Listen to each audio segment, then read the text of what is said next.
So it's the middle of the day on a Saturday as I'm working on some modeling work for Just Game, little barbarian character here. And I remember, I went to the hardware store this morning and I was looking for some pegs for my new desk, new background because I'm in a new place. And my desk came with some shelves, but none of the shelves had the little brackets that hold the shelves in place. And I went to the hardware store and they didn't have shelves, brackets for 4 millimeter hole shells. They just had 5 millimeter holes. So I'm going to go ahead and, why not? I've got a 3D printer. I don't need to find it at the hardware store. So let's save my work here. And let's do a 5-minute modeling job of a shelf bracket just so that I can get the part that I need. Now, the screen that I'm working with is a little bit smaller than the normal screen, so that it comes up good in resolution. But let's add ourselves a cylinder. Now, knowing the way that Blender works, this cylinder is already 2 millimeters across. So if all I do is scale it up 2 times, there's a 4 millimeter peg. Now, I could make it longer and simply have a peg, but come on, that's not interesting. Let's instead turn this peg on its side and apply rotation and scale. And then let's do some modeling on it. So first of all, I'm going to take this and move it out just a little bit longer so it's long enough to go into the holes. Now on this side, I'm going to do some cleverness. Oh, you know what? I forgot one very important step actually. I need to grab everything down here that is about 45 degrees, flatten that bottom by scaling it. Oh, you know what? I should, for you guys, turn on the screencast keys. I don't like the screencast keys very much. Wow, they really don't like... Oh well, we'll see what happens here. Now generally speaking, I don't like the screencast keys because they mess things up. Actually, I'm going to be a little clever here. This way I know which pieces are part of that. Now here's what I'm going to do here. No, I'm going to back it up just a little bit. I'm going to take all of these guys along the bottom here. Scale them along the Y by 0 so that they all end up together. And then remove the doubles. That way I've just got one line across the bottom. I could reduce that to 0, but I'm not even going to bother. Not even going to bother. Now let's do this again. Scale it along the Y. Deselect the points along the bottom. And move it up 1. Yeah, that looks pretty good.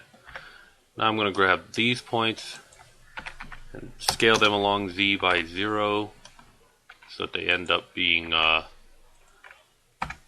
And I want to put them at a nice, even, global Z depth of, what, 3? Sure.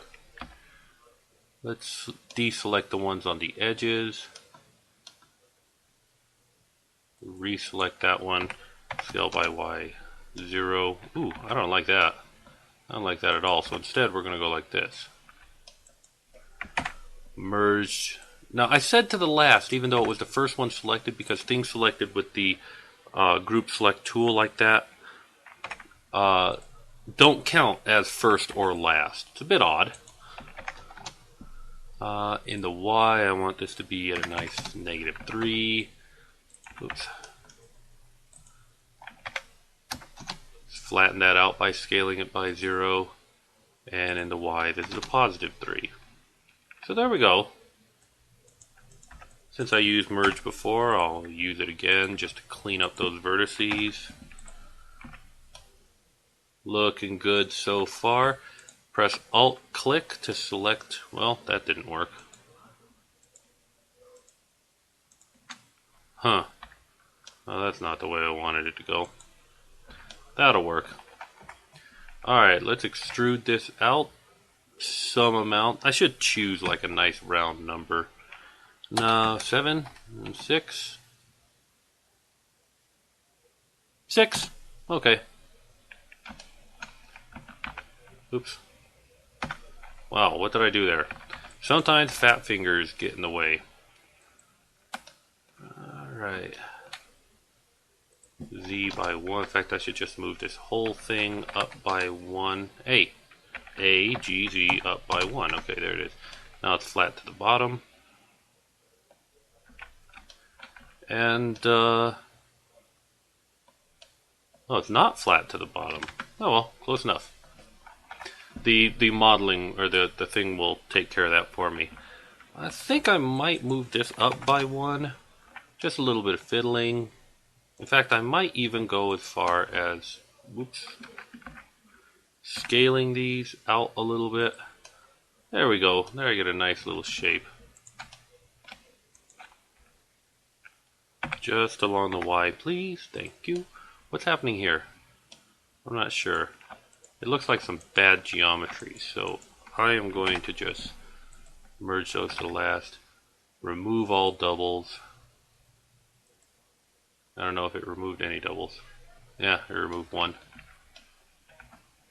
Let's make sure that we don't have any bad vertices, because that was just a 5-minute hack job. But there we go.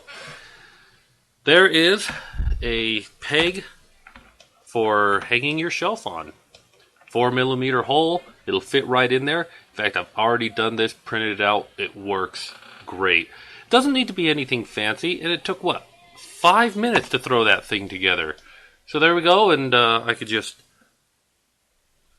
export this, put it where it belongs, singletons, shelf peg. This is my just throw everything in it folder, and then I can pull it into Makerware, print out 4 of them, and hang up my shelves. And yes, I do know that these work, because obviously I've tried this once before already, and it worked great. So, thank you for watching. If you would like to see more of this sort of thing or find out more of what I'm doing with my MakerBot, be sure to check out my blog at joes3dworkbench.com, and I'll see you in the future.